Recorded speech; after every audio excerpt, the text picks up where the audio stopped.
13h, l'édition de la mi-journée. Madame, Monsieur, bonjour. Voici les titres.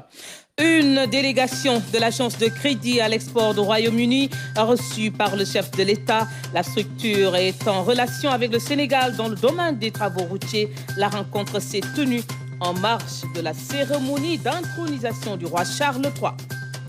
Innovation de taille dans l'organisation du pèlerinage à la Mecque cette année. Chaque pèlerin aura son livret en stylo hybride et multilingue. L'outil a été présenté au public. Explication dans ce journal. Et puis le dossier du jour porte sur l'ambiance des retrouvailles entre Hassan 6 et 7 ans, perdu de vue depuis 2021, et ses parents. 2 ans après sa disparition, l'enfant de Keur-Madiabel dans la région de Kaolack retrouve les siens grâce à l'AEMO, Action éducative et de la protection sociale en milieu ouvert, et les services de la présidence de la République. Dans le sud, nous irons assister à la fête de la récolte. C'est dans le Kagnout, département d'Oussouye. L'événement magnifie l'abondance. Dans ce journal, immersion dans l'un des plus anciens royaumes du Kassa. Bienvenue à toutes et à tous. Nous ouvrons par cette audience accordée à l'agence de crédit à l'export du Royaume-Uni par le chef de l'État. C'était en marge de la cérémonie d'intronisation du roi Charles III. La structure est en négociation très avancée avec le Sénégal dans le domaine des infrastructures routières. La directrice de l'agence que voici à l'issue de l'entretien au micro de nos envoyés spéciaux. It's been a pleasure to meet with all of you today, with Mr. Elle dit qu'elle est très contente d'être ici avec Monsieur le Président de la République du Sénégal, de discuter des priorités du Sénégal, notamment sur tout ce qui porte sur le désenclavement, les aspects désenclavement et tout autre projet qui serait de l'intérêt du Sénégal. Et elle était très contente de rencontrer aussi l'équipe du Sénégal, notamment le ministre Mansour Faye, en charge des infrastructures, parce que la construction des routes est une de leurs priorités. Et ils sont dans le timing aujourd'hui, ils sont dans la mise en place des données environnementales et sociales. Donc, ils sont en train d'être finalisés. Et donc, après, ce sera la signature de la convention. Donc, hier, il y avait une séance de travail sur cela. Et donc, ils sont très contents de pouvoir progresser sur ce projet-là avec le Sénégal. Auparavant, le chef de l'État a pris part au couronnement du roi Charles III, une présence historique qui traduit l'excellence des relations entre le Sénégal et le Royaume. Nous retrouvons nos envoyés spéciaux à Londres, Mamadou Belem et Oumar Niga. Les fastes d'un couronnement qui mobilise toute une nation. Ce samedi, le Royaume-Uni a vécu avec joie l'intronisation de Charles III. Sous les ovations, le roi et son épouse ont quitté Buckingham à bord d'un carrosse d'État. Procession qui les conduit à l'abbaye Westminster où les attendent des invités de marque, notamment les chefs d'État et de gouvernement dont le président de la République, Macky Sall. Entre reconnaissance, sermon, onction, investiture et intronisation, on retiendra des moments forts qui mettent en relief un rituel historique to any of them belonging or pertaining, according to their respective laws and customs. I solemnly promise so to do. Une cérémonie dirigée par le chef de l'église anglicane qui était avec d'autres membres du clergé et de la noblesse. La présence du chef de l'État Macky Sall à la cérémonie témoigne de l'excellence des liens d'amitié cordiale et de coopération conviviale entre le Sénégal et le Royaume-Uni de Grande-Bretagne et d'Irlande du Nord. Charles III, couronné roi d'Angleterre, le nouveau souverain hérite d'une couronne dont l'origine remonte à très loin dans le temps.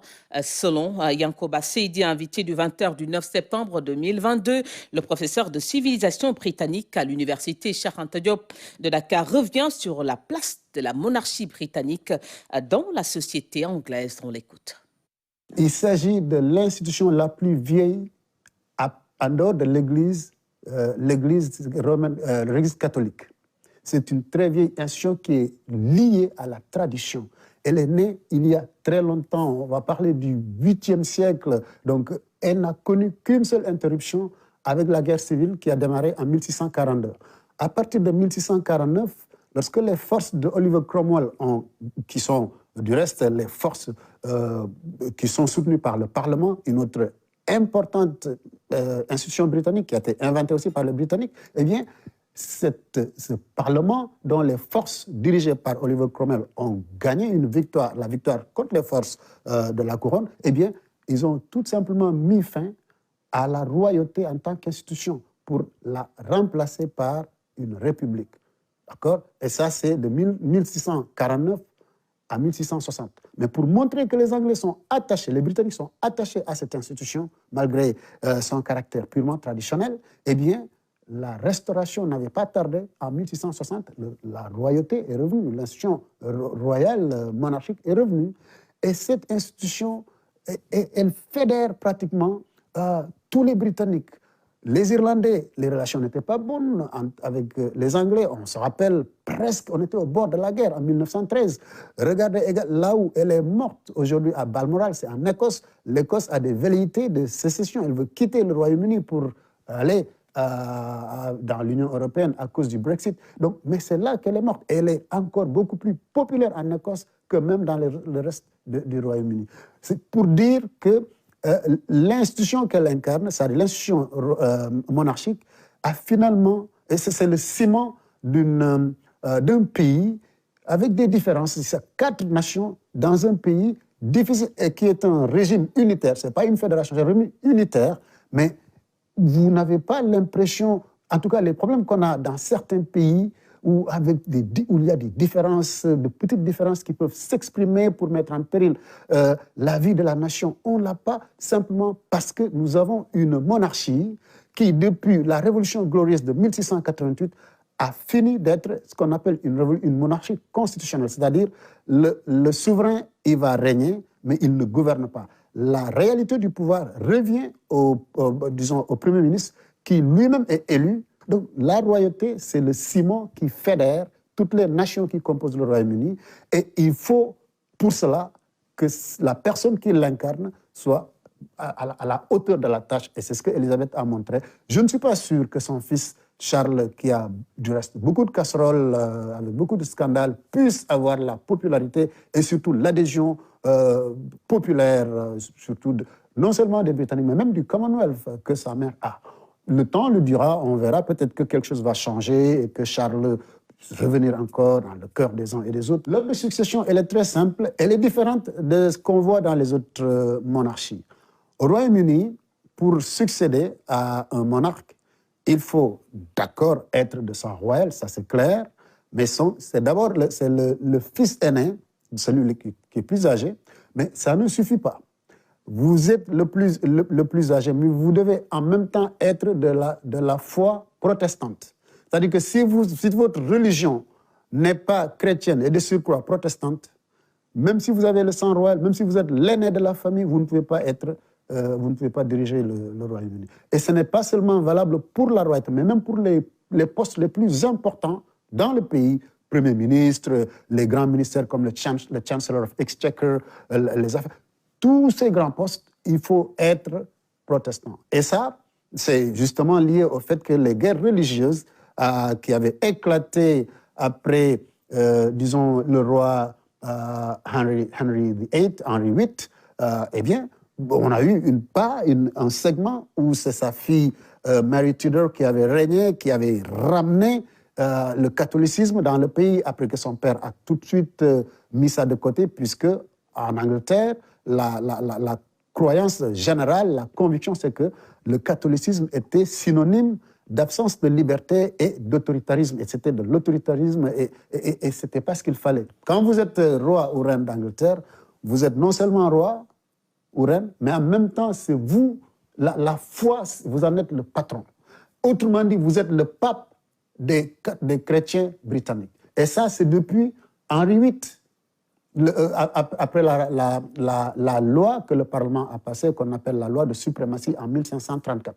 Et ça, sa fille Élisabeth Ier, qui était devenue reine entre-temps aussi, a ramené cette loi-là, mais sous une autre forme en 1559, lorsque, entre-temps, sa demi-sœur Mary avait disons, abroger cette loi pour la faire remplacer par une autre loi qui ramenait le catholicisme dans le royaume. Donc, la royauté a connu beaucoup de soubresauts, mais elle est restée zen, elle est restée là où elle est, avec cette popularité, avec également cette solidité qu'on lui a connue, malgré bien sûr la parenthèse Cromwell 1649-1660, la royauté, elle n'a jamais connu de rupture. Quand vous êtes souverain en Angleterre, vous avez quand même la fonction, vous êtes chef d'État. Vous êtes le chef de l'État, ce n'est pas le Premier ministre. Le chef de l'État, c'est le roi ou la reine.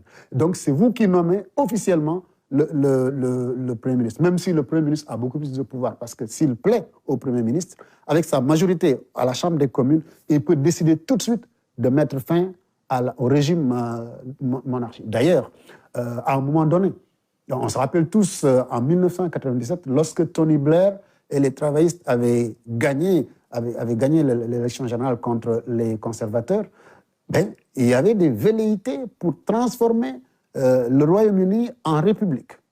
Mais la loi, finalement, n'a pas, et ce n'était pas la première fois. Donc la loi, malheureusement, n'était pas passée pour montrer que, quelque part, il y a eu un certain attachement que les Britanniques ont par rapport à l'institution monarchique. Et je pense que cette institution n'est pas prête à partir, sauf si maintenant Charles, le roi Charles en fait un usage qui fera que certainement les gens vont se dire, bon, maintenant, ça y est, on ne va plus avoir quelqu'un comme Elisabeth.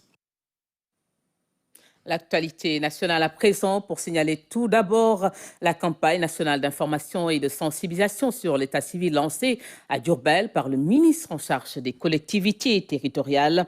L'opération a pour slogan « Mon état civil, ma citoyenneté ». Mamadou Talla en a profité pour inaugurer le centre d'état civil de la commune et remettre 20 motos aux acteurs de la commune sur place. Salut Sek.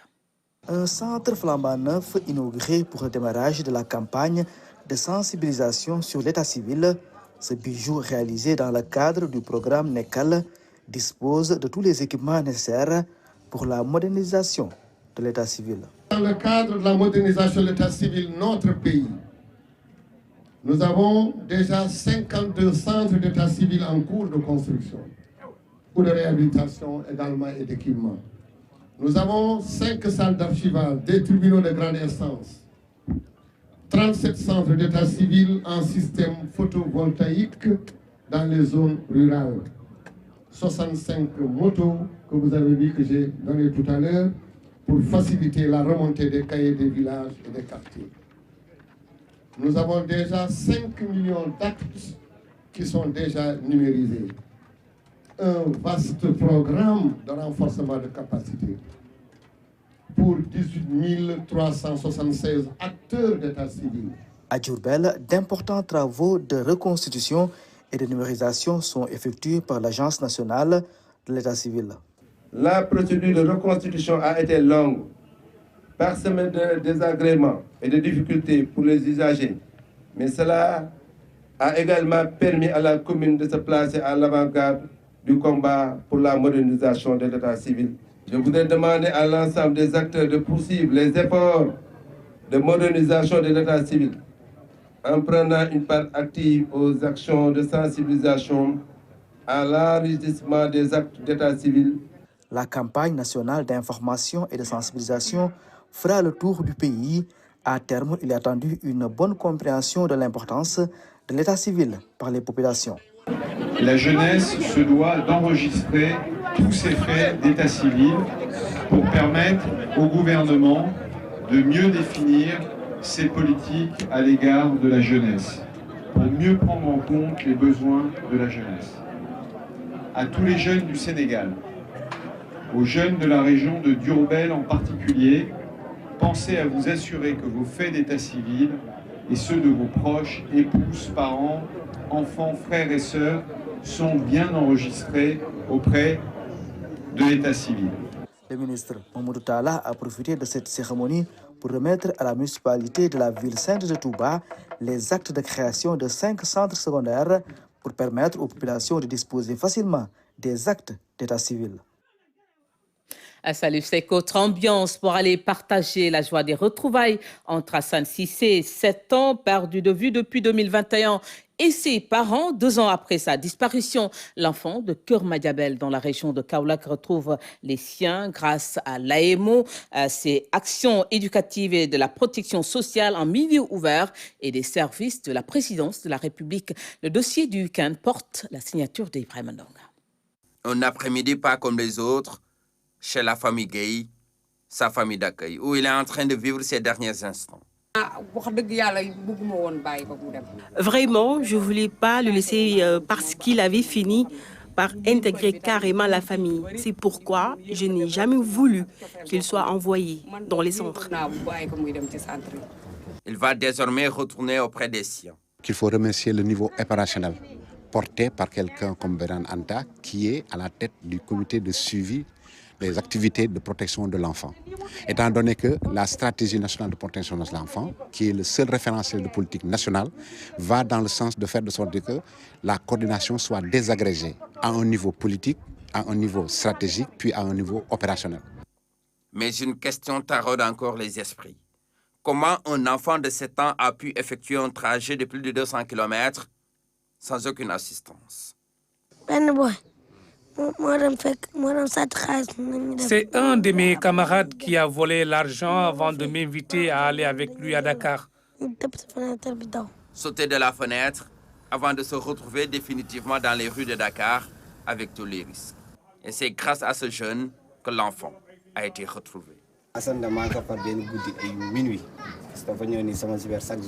C'est vers minuit que j'ai vu l'enfant errer dans la rue. Je l'ai récupéré, c'est par la suite que je l'ai amené chez moi avant de le perdre de vue après.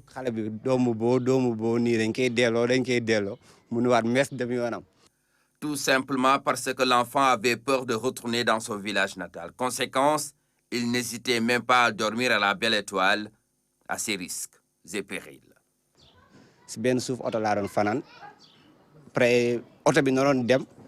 Quand je l'ai revu, il m'a dit qu'il dormait sous un camion. Et un jour, le chauffeur a failli démarrer sans le voir. Heureusement, son fils était là pour attirer son attention. Voici Nyanya San, la femme qui avait décidé d'accueillir l'enfant chez elle pour une meilleure protection. Depuis lors, elle aura tout fait pour retrouver ses parents en vain.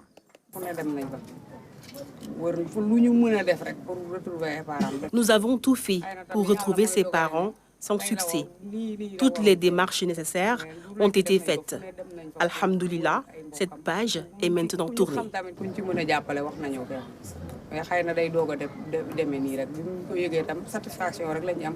Pendant tout le temps que l'enfant était à ses côtés, cette dame relais communautaire de profession aura tout tenté, malgré sa situation modeste. C'est ce qu'on appelle la fibre maternelle. Par la suite, l'information a été portée auprès du comité de suivi des activités de protection de l'enfant. Pour le cas à l'espèce, c'est un cas de protection d'enfants. Et on sait que dans la protection, il y a ce qu'on appelle la prévention et surtout la prise en charge. Donc ce cas était un cas de prise en charge. Et quand on parle de prise en charge, je pense que ce sont les services techniques qui doivent intervenir. Tout comme d'autres structures, comme la section départementale de l'action éducative en milieu ouvert. Quand nous avons reçu le signalement de notre direction, c'est comme quand on reçoit tout un des signalements, que ce soit des badges de bord, des services, des autres services de la préfecture. Automatiquement, nous avons lancé la procédure de ce qu'on appelle la procédure de prise en charge. On a reçu le signalement, nous avons eu l'adresse, nous avons eu un téléphone, donc il fallait y aller pour voir quelles sont les conditions dans lesquelles cet enfant-là est recueilli, d'après les informations qu'on a reçues. Donc c'est comme ça que ça se passe. Et une fois avec l'enfant et la famille qui le recueille, on fait une évaluation de la situation. Une évaluation ou une enquête sociale pour s'entourer de toutes les garanties. Mais comment l'information a été propagée? La réponse la voici, ce réseau social. Nous avons été guidés par un des principes qui est le principe de l'intérêt des enfants de ce pays. Mais c'est dans un groupe WhatsApp dans lequel nous sommes membres, nous sommes même administrateurs dans le groupe, qu'on a été interpellé avec une vidéo montrant l'image de l'enfant plus un numéro de téléphone. Mais ce numéro n'a pas été bon, correct. Et nous avons remonté jusqu'à arriver à un certain Pape Sec. Pape qui est couturier ici et qui nous a mis en contact avec Nyanya Samb. Nyanya qui a hébergé l'enfant.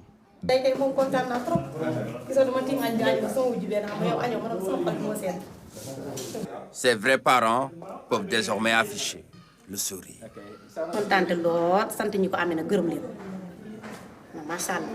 Nous sommes vraiment contentes, très soulagées.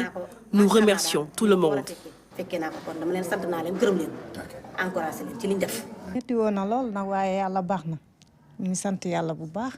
Nous rendons grâce à Dieu qui nous a permis de revoir notre fils. Alhamdulillah.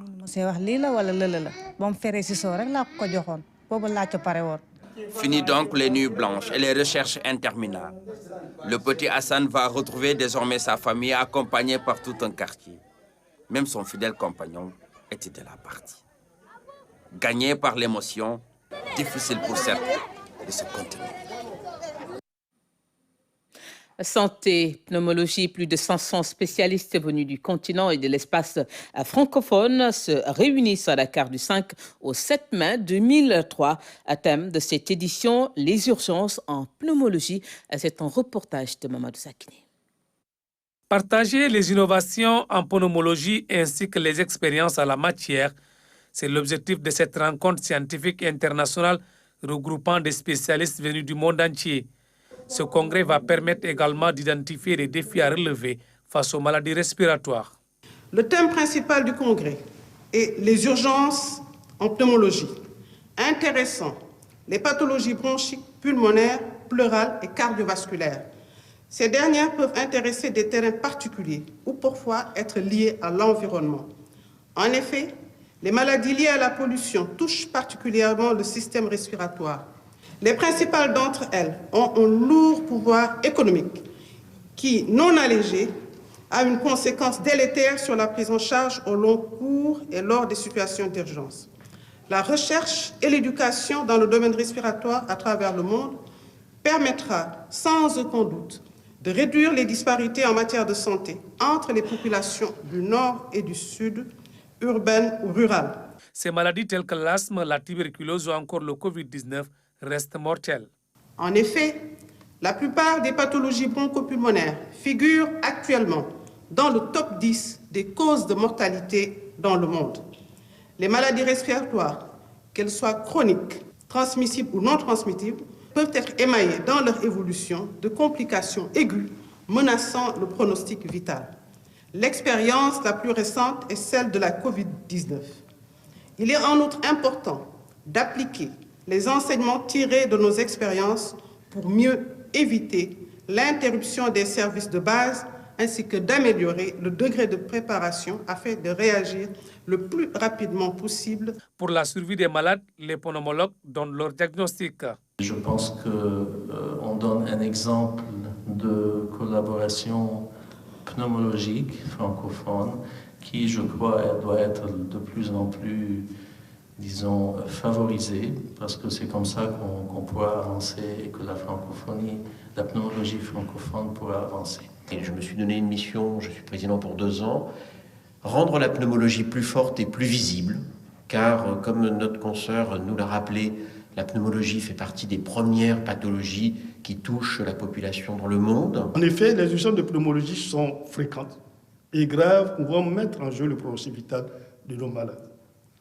Leur prise en charge nécessite parfois un personnel qualifié, un plateau technique adéquat. Hormis ces urgences, la pneumologie est aussi caractérisée par les pathologies émergentes et de nouvelles technologies diagnostiques et thérapeutiques s'imposent.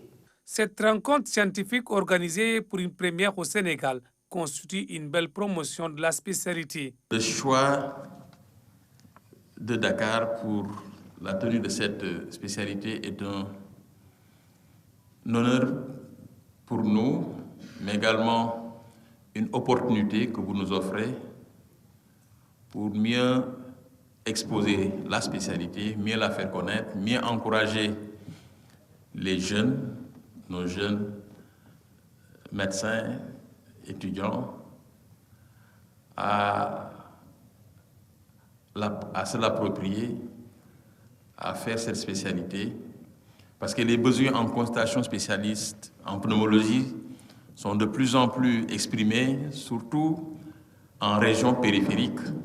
Il s'agit de 3 jours d'échanges à travers des ateliers et séances plénières. Ces discussions vont sans doute permettre de renforcer le dispositif d'accompagnement et de prise en charge des maladies respiratoires. Et puis cette innovation de taille dans l'organisation du pèlerinage à la Mecque cette année, chaque pèlerin aura en livret en stylo hybride et multilingue. L'outil a été présenté au public. Plus de précisions avec Mariam Biramba. Un produit inédit pour les pèlerins. Il s'agit d'un stylo parlant hybride qui émet 11 langues, dont 6 nationales. Le pèlerin qui est à Bahia et qui parle Wolof, pour savoir quoi dire et quelle est l'histoire derrière Bahia, va poser le stylo sur le côté bleu, la couleur bleue, voilà.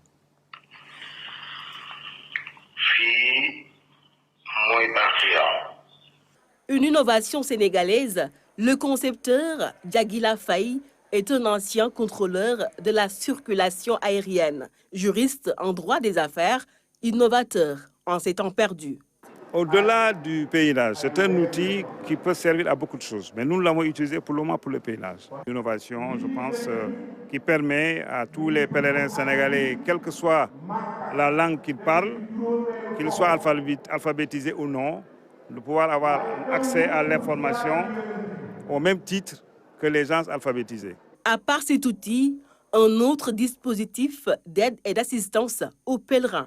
Nous venons d'acquérir pour 2023 la 3e génération qui a une portée de 200 mètres. Les récepteurs, on les commande à partir donc de l'émetteur. C'est-à-dire que dès que vous allumez les récepteurs, vous pouvez caler 100 récepteurs juste à partir de l'émetteur sur un canal donné.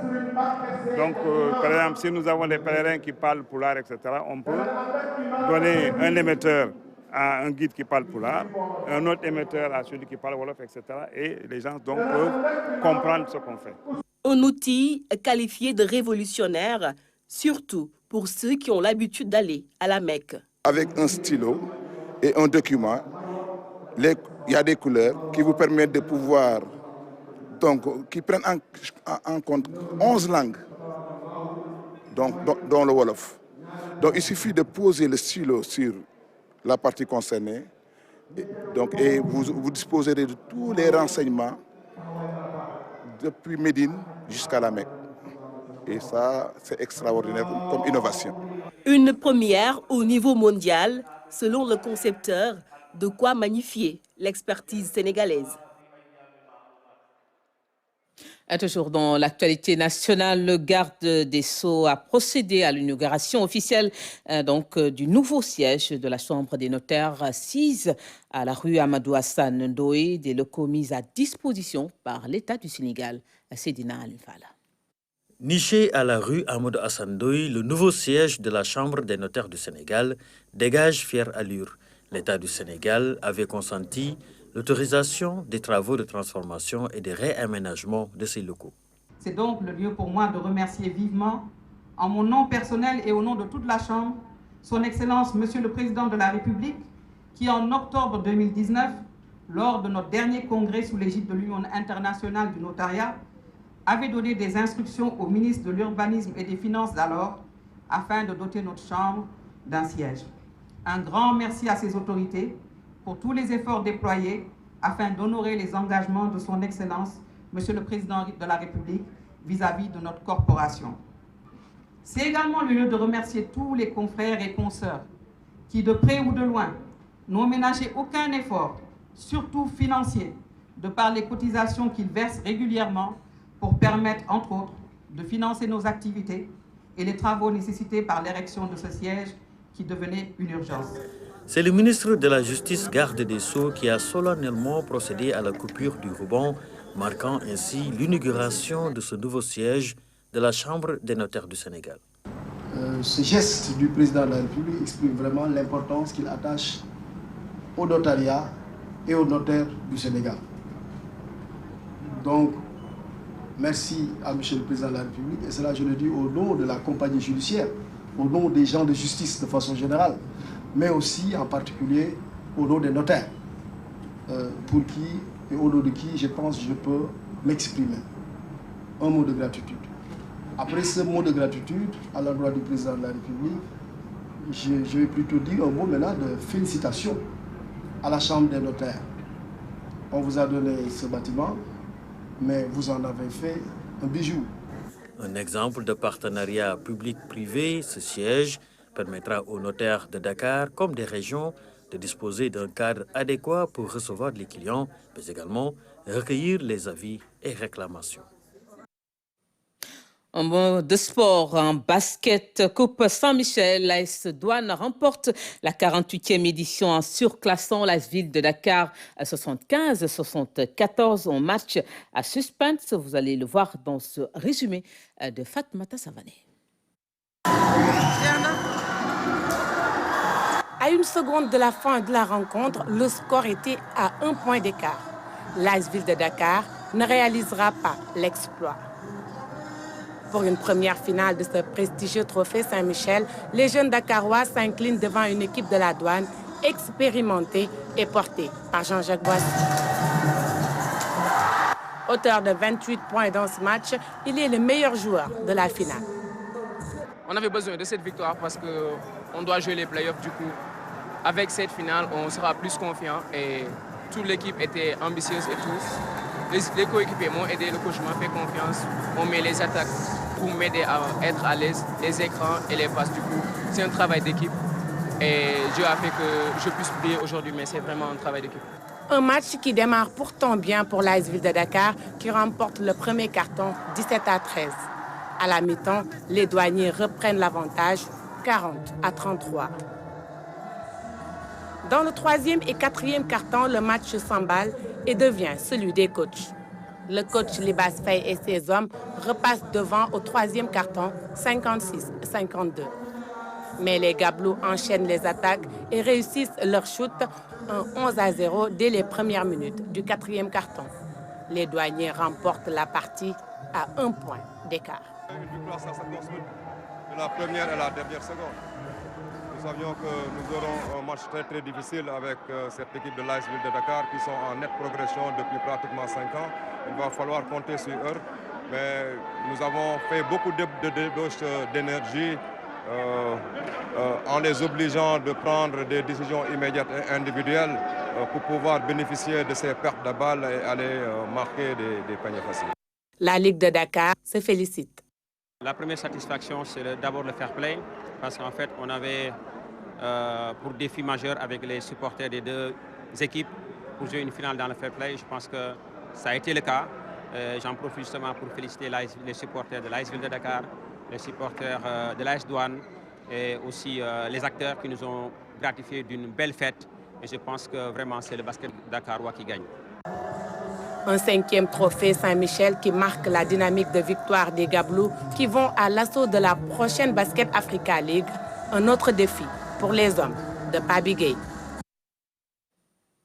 Voilà, l'AS Douane qui remporte donc l'édition 2023 de la Coupe Saint-Michel. Tout de suite, place à l'actualité régionale.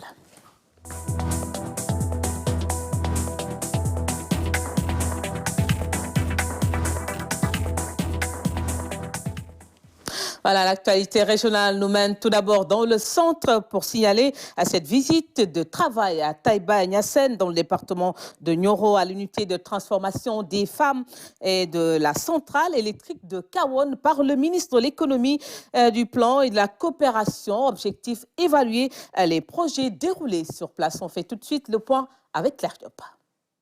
La visite rentre dans le cadre des activités de la quinzaine de la Team Europe ici au Sénégal. Dans la délégation, le ministre de l'économie, du plan et de la coopération, aussi les ambassadeurs de la Belgique, de l'Union européenne, le représentant de la Banque européenne d'investissement. Première étape, Taïba Niassène dans le Nioro pour visiter et échanger avec les femmes de l'unité de transformation de la localité. Ici, les produits locaux sont transformés, valorisés et commercialisés. L'énorme potentialité de la localité est mise en valeur. L'opportunité et la pertinence du lieu de cette journée peuvent aussi se lire et s'expliquer à travers l'existence de fortes dynamiques organisationnelles développés et entretenus au sein des communautés et qui confortent notre conviction qu'il y a déjà ici et aussi dans les autres communes du département de Nioro. Après Taïba Niassène, cap sur Kaoun, toujours à Kaolack. Ici, c'est la centrale solaire photovoltaïque qui est visitée. La promotion du mix énergétique est faite pour faciliter l'accès à l'énergie. C'est une centrale de 44 MW qui est construite sur une superficie de 36 hectares et qui permet aujourd'hui d'alimenter à peu près 300 000 Sénégalais par année. Donc c'est une grande puissance et ça fait partie en tout cas des plus grandes installations ici en Afrique de l'Ouest. Dans le programme Agropole Centre, l'agriculture et l'énergie, deux fondamentaux pour un développement local durable dans les terroirs. Conscient de l'enjeu, l'État du Sénégal avec ses partenaires apprécie positivement l'impact des efforts consentis à cet effet. La quinzaine de l'Europe, elle est placée cette année sous l'angle de la jeunesse, sous l'angle d'un avenir pour la jeunesse, d'un avenir connecté et d'un avenir durable. Et je pense que ces deux projets que nous avons eu la chance de visiter et voir aussi l'enthousiasme des populations lors de ces visites permettent d'illustrer à quel point la jeunesse est au cœur du partenariat entre le Sénégal et l'Union européenne. Le président Macky Sall a décidé de faire du Sénégal un Sénégal vert. Donc nous avons une stratégie de PSE vert. Et notre mix énergétique contient du renouvelable. Et cette centrale électrique innove. C'est une des centrales électriques les plus grandes de l'Afrique de l'Ouest, 36 hectares, avec des technologies innovantes. Au-delà de cela, c'est un partenariat dans le cadre de l'initiative mondiale qu'on appelle Scaling Solar, où plusieurs acteurs, que ce soit le groupe de la Banque mondiale, le Proparco, la BEI, se sont engagés à accompagner des pays qui ont fait le pari du renouvelable. L'État du Sénégal encourage les initiatives de développement local à travers le programme Agropole Centre qui se veut un ensemble intégré de recherche, de production, de transformation et de commercialisation des produits agro-industriels. Claire Diop, après le centre, direction à présent le sud pour aller assister à la fête de la récolte à Kagnout. C'est dans le département d'Oussouye. L'événement magnifie l'abondance. Vous allez le voir. Immersion tout de suite dans l'un des plus anciens royaumes du Kassa avec Abdoulaye Sinkaré. Kagnout, l'un des premiers royaumes du département d'Oussouye. Cette localité de la commune de Mlomp est restée plus de 40 ans sans souverain. Depuis 1975 en 2019, le poste de roi est resté vacant, mais il faut préciser que c'est le royaume de Diouant Kagnout. L'intronisation de l'actuel roi Simeng Bouhal en 2019 sonne comme une renaissance. Il est assisté de prêtres, dont le premier fait office de Premier ministre.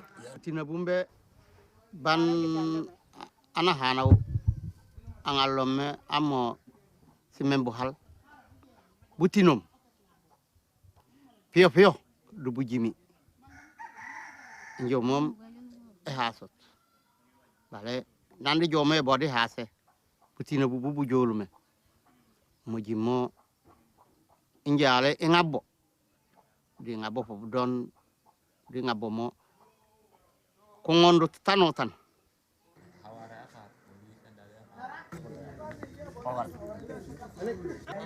Ce jour-là, tout le village vit au rythme du Kamangen, la fête des récoltes. En attendant la grande séance de lutte de l'après-midi, nous faisons un tour à l'écomusée, une exposition de circonstances qui revisite le riche patrimoine culturel Diola du Kassa, des origines aux objets du quotidien. À la ceinture du récolteur de veines de palme. Cette ceinture a permis vraiment de prendre en charge ou de financer beaucoup d'intellectuels en milieu traditionnel, Diola ou surtout peut-être Casamance. Il y a des gens qui, à partir de cette ceinture, sont montés dans des palmiers et ils ont financé les études de leurs enfants jusqu'à ce qu'ils deviennent des ingénieurs, des médecins, des docteurs. C'est assez symbolique alors. Voilà, c'est assez symbolique. Et ça, donc, nous avons des outres, la famille des coloquins. Donc, c'est des récipients pour de l'eau, mais aussi surtout du vin de palme. Dans cette zone à forte tradition rizicole, la fête des récoltes renvoie forcément au riz. Nous avons ici donc une gerbe de riz. Et toute cette fête des récoltes donc, tourne autour de cette denrée, le riz, qui est une denrée plus ou moins monoculturelle au niveau d'ici, parce qu'en majorité, les gens se nourrissent pratiquement de ce riz. Et cette fête, c'est la fête de l'abondance.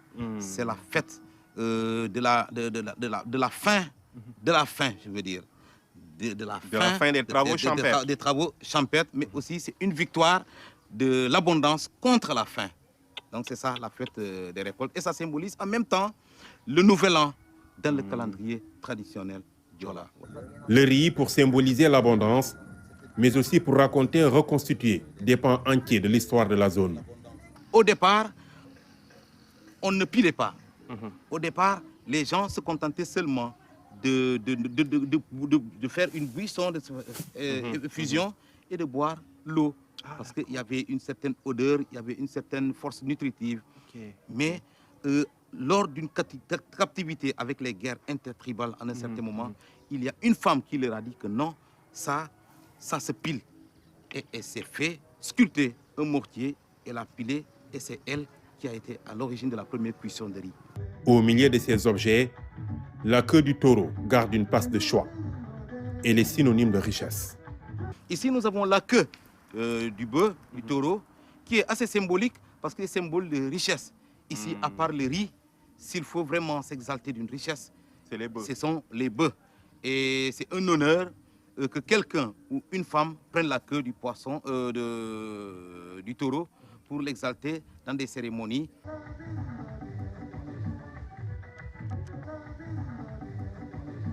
On a un grand fagot de bâtonnets. Qui compterait le nombre de ces bâtonnets compterait alors quasiment le nombre de taureaux que cet homme a eu à tuer de son vivant, qui fut de ce village. Il s'appelait Kabay Sambou, de ce village Ouyoho. Donc c'est quelqu'un qui avait énormément de bœufs. On disait que c'est pratiquement, si ce n'est pas donc c'est l'un des plus grands richards de la Casamance ou de ce département. Dans l'après-midi, tout le village se retrouve à la grande place. Les lutteurs viennent de partout pour rivaliser de bravoure. La période est aussi propice pour sceller les unions. Après les récoltes de riz, après avoir fini de récolter le riz, après avoir transporté tout le riz jusqu'à dans les greniers, c'est en ce moment qu'on va annoncer la fête de Kamangen. C'est une manière de remercier, de rendre grâce à Dieu, de pouvoir faire un bon hivernage et de très bonnes récoltes. Donc c'est en ce moment pour mieux valoriser la fête dans la religion des païens, c'est en ce moment-là qu'ils font leur mariage. Donc c'est une fête aussi qu'on célèbre les fêtes des mariés. Des champions naissent ce jour et d'autres quittent l'arène après avoir livré un dernier combat. Si tu étais, par exemple, ta jeunesse, tu étais un grand lutteur, c'est à ce jour de fête que tu dois faire ton jubilé. Tu dois, normalement, auparavant, c'est pas maintenant. Donc, auparavant, les grands lutteurs faisaient leur dernier combat à ce jour de fête de Kamangen. Des combats sans grands enjeux se déroulent jusqu'au crépuscule, sous le regard bienveillant du roi. L'essentiel est de remercier le ciel et d'entrer de plein pied dans l'année nouvelle. Culture d'ici, culture d'ailleurs, avec ce spectacle de danse contemporaine organisé par l'ambassade du Japon au Sénégal. La compagnie Baobab, venue du pays du soleil levant, a tenu en haleine le public pour présenter la culture nippone au reste du monde. C'est un reportage de Damsila. La résidence de l'ambassade du Japon à Dakar a accueilli le temps d'une soirée un spectacle de danse contemporaine japonaise. Cette compagnie, venue du pays du soleil levant dénommé Baobab, a captivé le public à travers ses prestations.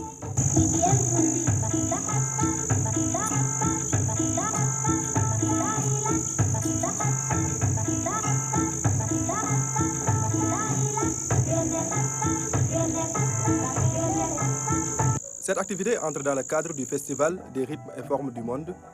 Elle est marquée par différentes prestations artistiques et fait découvrir la culture nippone au grand public.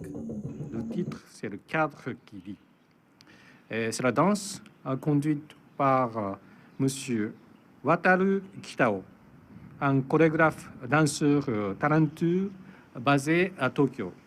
En effet, le nom de Baobab, ça signifie grand attachement à la culture de l'Afrique, et en particulier au Sénégal. Au Japon, la danse est représentée comme une peinture. Les différents genres de danse sont interprétés dans un cadre. Les danseurs passent d'un genre à un autre, mais le cadre reste fixe.